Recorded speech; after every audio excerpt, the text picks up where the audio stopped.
Hello everyone, welcome back to Black and Small Buys with Brooklyn Dunn, where I do reviews on products that I buy from Black-owned and small businesses. So it's been a couple of weeks since I posted my last video. Life's been happening, but I'm going to keep posting each week, and the videos will be posted each week on a Friday. So the product that I will be reviewing today is this journal. So it is Write Yourself a Love Letter Challenge, part journal, part manifesto on becoming your best self. So I actually bought this, and the author's name is Kia Smith. So that is this beautiful woman here on the back of the book. Her name is Kia Smith. She goes by Kia Smith Writes on social media. And so I went to a pop-up shop last year in Chicago, and, you know, seeing so many people starting businesses during the pandemic at that was very inspiring for me. So I definitely wanted to support. I saw multiple businesses selling candles and body butter and lip gloss, and there were some food vendors as well, but Kia was the only one selling books. And so I was intrigued. So I went to go talk to her, and she sold me this book. And pretty much it's a self-love workbook.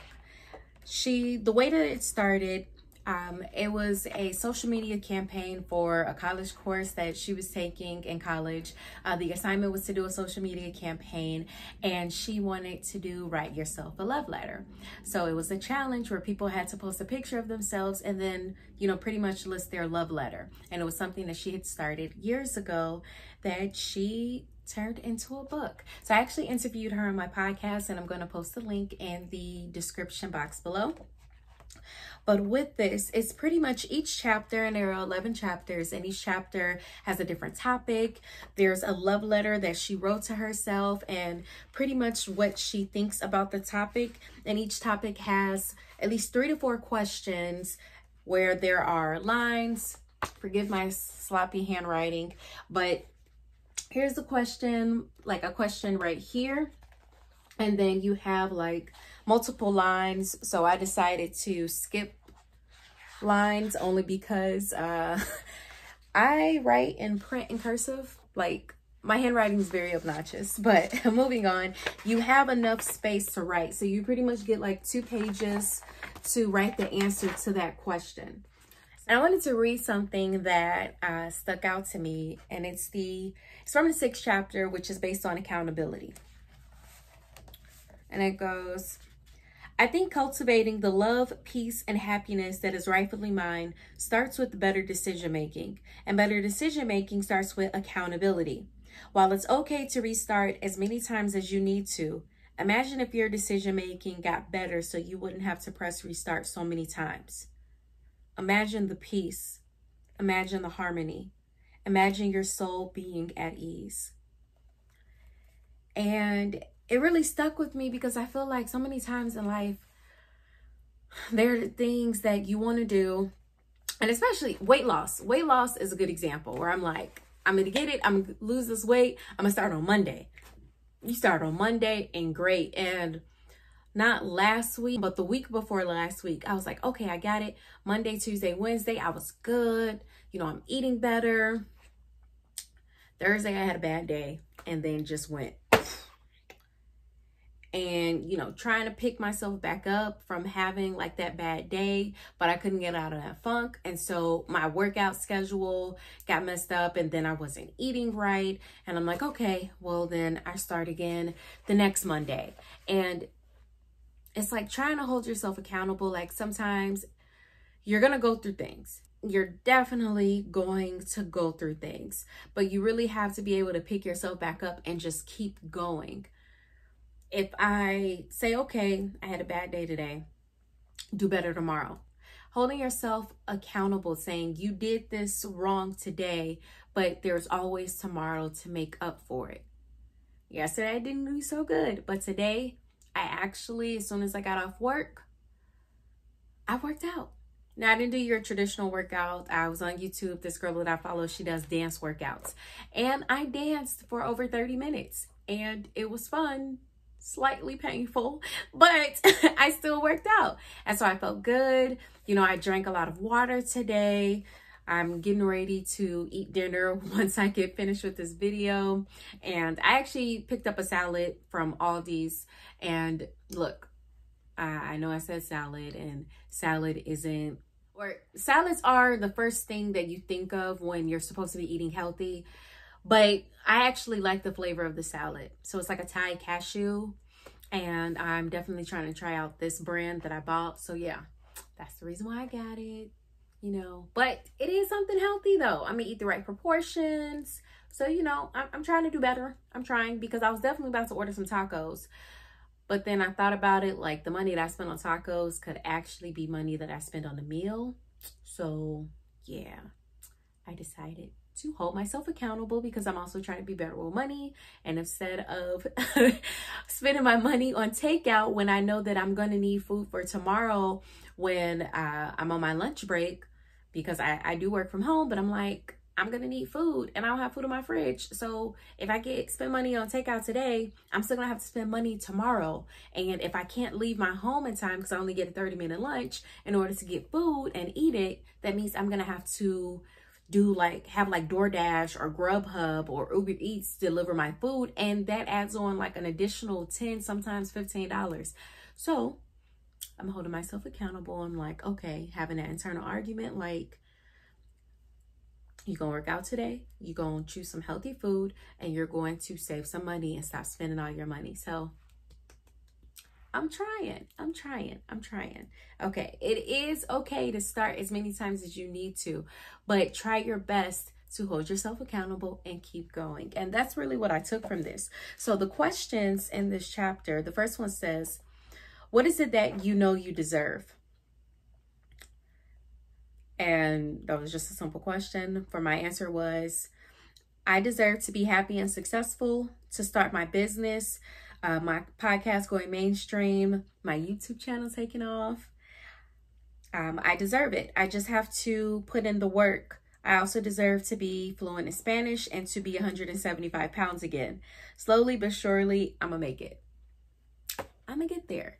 I'm pretty much 20 pounds away from my goal. So I'm gonna get there though. I'm gonna get there though, because I have to believe that I can do it and hold myself accountable with the decisions that I make. The next question was, when you make decisions that can harm you, how can you hold yourself accountable to make sure you don't make those decisions again? My answer was, reflect on it. Yesterday, I did eat healthy. Today, I'm doing better. Talk it over with people that love me. They'll be able to point out things I did, I should have done, and can do better. So it is good to have people who are rooting for you in your corner, that are going to be honest with you and can give you constructive criticism. So when I see that I've done something wrong, or I feel like, you know, I'm confused on my decision and I need help with something, I do go to like my boyfriend, I'll go to my mom, I go to my best friend, somebody who can advise me to do better. So yeah. And the next question was, name 3 to 5 things you won't allow yourself to do anymore that betrays your boundaries. 1, allowing everyone to have access to me. 2, talking down to myself. 3, give up when things are hard. 4, become complacent. 5, doing things alone. I need to ask for help when I need it. So with this book, it definitely makes you sit down and think. You have to take time and read it, like process the information. You know, some of these questions, they were hard to answer because I have to really think through the answer. Like, what do I want to say? Like, what do I honestly think about this? And sitting and reflecting and actually taking time. And we always feel like there's not enough time. And I actually thought about it, like with my work schedule and the time from when I get off work to the time that I should be going to bed, because I end up going to bed after midnight every night. I'm going to try to do better today. But from the time I get off work to the time that I should be going to bed, which I'm going to try to aim for 11 o'clock, that's about 6 hours. I have about 6 to 6.5, 7 hours is pushing it to really work on the things that I want to do. And yet I feel like I never have enough time. And it's like, well, how don't you have enough time? What are you doing with your time? Well, I'm on TikTok and I'm on Twitter, or I'm watching some ridiculous show, twiddling my thumbs, like I'm doing absolutely nothing.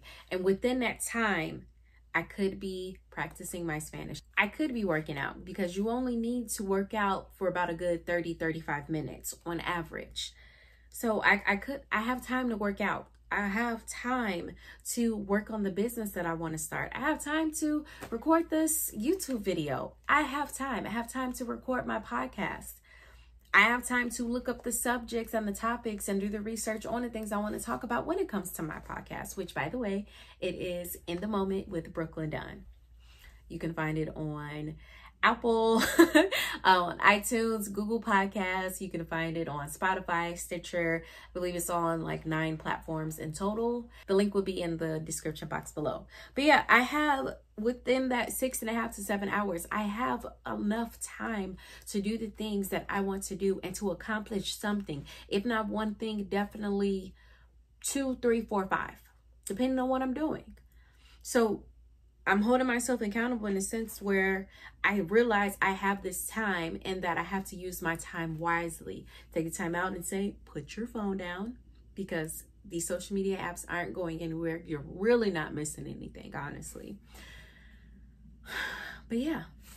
So I honestly think that you all should definitely check this out. And I'm not saying that you're going to automatically start loving yourself after reading this, because that's not how self-love works. Your self-love journey is different. I think that some people, you know, when they think of self-love, you may think of self-care and let me go run this bubble bath and let me go get my nails done and let me go get a massage. And that's what I honestly thought, like, okay, I'm loving myself by going to do this or going to try food at a new restaurant. And by all means, do those activities if you are that person, not taking that away from you. But I do think that there are more things that you have to consider and think about. And this book definitely made me think about it. I'm going to put the link in the description box below. The author's name is Kia Smith. It's Kia Smith Writes. And she has another book as well. So when I get done reading that book, I am going to do a review on it. So that's all I have for you today. I do hope that you enjoyed this video. Again, check out the description box for more information, and like the video and subscribe. I'll talk to y'all next week. Bye.